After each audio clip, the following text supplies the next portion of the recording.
तो नमस्कार, आज हमारे साथ शक्तिवान से जुड़े हैं रतन फर्म नंबर 2 से अखिलेश घरामी जी, जो सामाजिक स्तर पर हमेशा सक्रिय रूप से कार्य करते हैं। और बंगला भाषा, मैं आपको बता दूं कि ये जो क्षेत्र है ये बंगाली भाषा बहुल क्षेत्र है ये, और यहाँ पर बड़े तादाद में बंगाली समाज के लोग अपनी कला संस्कृति और विभिन्न जो परंपराएं हैं, विरासत है, उसको लेकर के लगातार चल रहे हैं। तो उसी बीच अखिलेश घरामी जी काफ़ी विगत कई वर्षों से सक्रिय रूप से कार्य कर रहे हैं और समाज को आगे बढ़ने के लिए बहुत सारे डेवलपमेंट पर कार्य कर रहे हैं। और लगातार आप देख भी रहे हैं कि सोशल मीडिया के जरिए आप लोगों के साथ जुड़े रहते हैं। तो दादा, बंगला भाषा को लेकर के आपकी कुछ ऐसी विकल्प है जो इस समाज को देना चाहिए? सबसे पहले मैं दस्तक प्रकाश के सभी श्रोताओं को धन्यवाद देता हूं। आपका भी धन्यवाद देता हूं जो आप लोग आए हैं, और इस चैनल में जितने भी आपके फॉलोअर्स हैं मैं उनका भी धन्यवाद देता हूं कि आपको मैं देखता हूं कि सोशल मीडिया में आपके बहुत सारे फॉलोअर्स हैं, व्यूअर्स हैं, उनको भी धन्यवाद देता हूं जो आपको चैनल को देखते हैं, क्योंकि ये चैनल एक ऐसा चैनल है जो ज़मीनी स्तर से लोगों की समस्या या मूलभूत जो उनकी अधिकार, उनकी बातें आप हमेशा रखते हैं। इसी के साथ जैसे आपने मेरे से पूछा कि बंगाली भाषा के लिए आपने हमारे बंगाली समाज जो यहाँ पर हैं, बहुमूल्य क्षेत्र हैं हमारे यहाँ, मेरा भी यही प्रयास रहता है, मेरा मानना भी यही है कि जो हमारे बंगाली समाज हैं, जो क्या होता है कि जैसे कि आज अगर हम अपने जाति धर्म को अगर बचा के ना रखें तो धीरे धीरे वो लुप्त हो जाएगा जी। तो हमारे बंगाली समाज में, अगर हम एक बंगाली समाज से आते हैं तो हमारे जो मूल जो उनकी शिक्षा है, जो हमारे आने वाले पीढ़ी को देना है, जो धीरे धीरे लुप्त होता जा रहा है, ये दिखने में आता है। नहीं तो ऐसा क्या कारण रहा है जो पहले बांग्ला भाषा चलता था अब बंद हो गया सडनली, उसके लिए हमें दर दर भटकना पड़ रहा है, सरकार से गुहारें लगानी पड़ रही। क्या हम इस समाज के नहीं हैं? क्या हम इस प्रदेश के नहीं हैं? क्या हमें माइग्रेशन के बाद यहाँ लाया नहीं गया था? हमें मूल सारे अधिकार नहीं दिए गए थे? तो सडनली ऐसा क्या हुआ? ये मेरे क्वेश्चन मार्क हैं। हमारे ये बंगाली बहुमूल्य क्षेत्र हैं, हमें भारत सरकार ने यहाँ माइग्रेशन करके लाया गया था, तब हमारे माइग्रेशन के सारे एविडेंस, दस्तावेज मेरे पास है ऑन डॉक्यूमेंट, जिसमें ये लिखा हुआ है साफ साफ, आपका राइट्स जो है सब यहाँ दिया जाएगा। तो ये जो बंगाली भाषा जो था वो यहाँ था। बचपन में हमारे यहाँ बहुत से गुरुजी लोग थे, इंटर कॉलेज में थे, हल्दर सर थे इंटर कॉलेज में, मैं भी उनका शिक्षक रह चुका हूँ। तो आप बताओ अब क्यों नहीं है? विगत 15-20 साल से वो लुप्त क्यों हो रहा है? 15 साल से लुप्त क्यों हो गया? कहाँ चला गया? ऐसे कौन सा जीओ आ गया, कौन सा हिटलर शाही का ऑर्डर आ गया कि ये सडनली बंद करना पड़ गया? और आज हम उसी के लिए भीख मांग रहे हैं जनता से, मतलब सरकार से। जनता को क्यों ऐसे इस तरीके से उत्पीड़न किया जा रहा है? ये बहुत बड़ा एक क्वेश्चन मार्क है। ये कहीं ना कहीं हमारी विफलता को ये दर्शाता है कि हमारे अंदर यूनिटी नहीं है, जो हमने अपनी ही भाषा को ऐसे लुप्त होते हुए हम देख रहे हैं।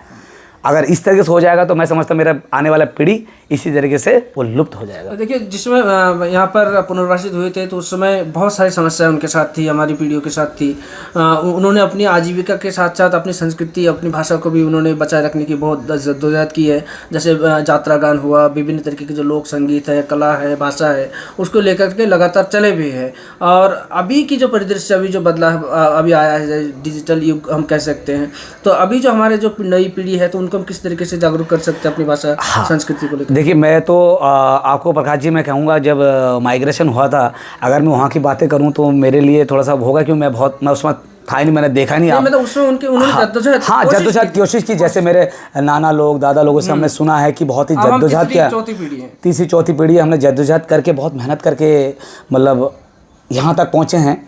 और उस समय की जो परिस्थिति थी, आज उनके बहुत ही अनुकूल परिस्थिति है। उस समय बहुत ही दयनीय स्थिति थी, खाने के, पीने के, रहने के, चलने के, जाने के, आने के। आज देखिए, यहाँ से फ़ोन कर रहे हैं हम, दिल्ली बात कर ले रहे हैं 1 मिनट में। और पहले दिल्ली जाने के लिए आदमी को कम से कम 15-15, 20, 1-1 महीने लगते थे, है ना। उसके बाद जब थोड़ी सी साधन हुई तो जाने के लिए कम से कम 12-12 घंटे लगते थे, साधन के बावजूद भी, कम्युनिकेशन के क्षेत्र में।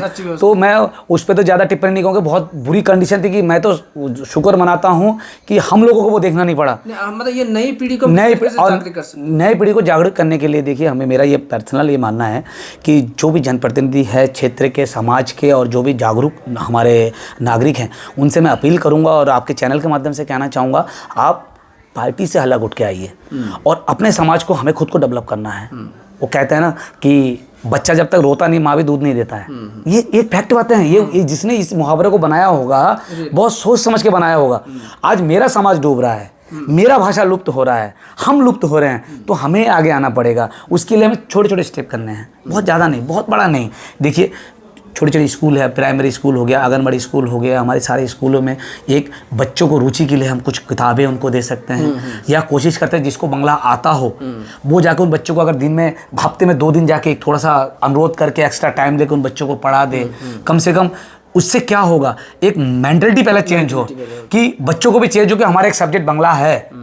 सही। पहली बात बच्चे को माइंड में ये डालना, छोटे बच्चों के, मेरा हमारा एक सब्जेक्ट बांग्ला है, जो भले वो ना पढ़ रहा हो, जब उसके माइंड में ये आ जाएगा तो उसके अंदर एक जिज्ञासा आएगा, उस भाषा को भी हम सीखें। मतलब इसको लेकर के हमने एक प्रयोग दिनेशपुर में किया था, लगभग 8-10 ऐसे स्कूलों में मतलब हम लोगों ने अनौपचारिक रूप से शिक्षा दी थी। तो बच्चों ने अपनी मम्मी पापा को, दादा को उन्होंने बांग्ला भाषा सिखा दिया, उन्होंने कहानी लिखना शुरू कर दिया, कविता लिखना, और इसके साथ साथ मंच में मंचीय संचालन प्रस्तुतिकरण भी बच्चों ने की है। तो एक बहुत अच्छी उपलब्धि हो सकती है। तो शक्तिवारम की जो रविंद्र नगर है, इसके लिए आप क्या योगदान करेंगे? नहीं, और इसके लिए देखिए, जो है कुछ संस्था है जो आपको निःशुल्क यहाँ पर पुस्तकों का यहाँ पर प्रस्तुतिकरण आपको देंगे, और उस हिसाब से देखिए ये जो आप पुस्तक दे रहे हैं, मैं तो उस संस्था का धन्यवाद देता हूँ जो हमारे समाज को बचाने के लिए, हमारी भाषा को बचाने के लिए ये संस्था आगे आई है।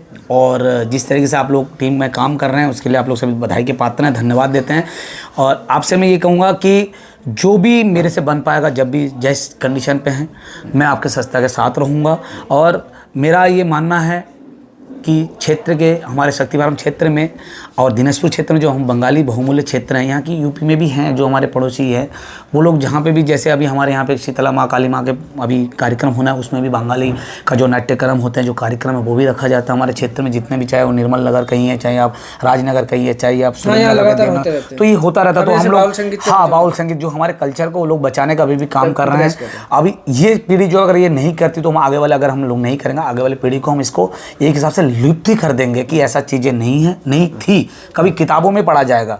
और मैं आपके चैनल के माध्यम से मैं समस्त क्षेत्र के जो बंगाली समाज है हमारे पूरे उत्तराखंड के, मैं उनसे अपील करूंगा कि आप लोग भी बढ़ चढ़ के आगे आइए, क्योंकि समाज है तब हम हैं। चलिए, बहुत बहुत धन्यवाद मेरे साथ बात करने के लिए। ये थे निखिलेश घरामी जी जो शक्तिवारम शहर, हमें कुछ चीज़ों की एक अच्छी विकल्प के रूप में आगे करने की बहुत सारी प्रेरणा इनसे मिली है, और प्रयास करेंगे कि आगे इस हमारी जो अभियान है ये लगातार चलती रहे। बहुत बहुत धन्यवाद।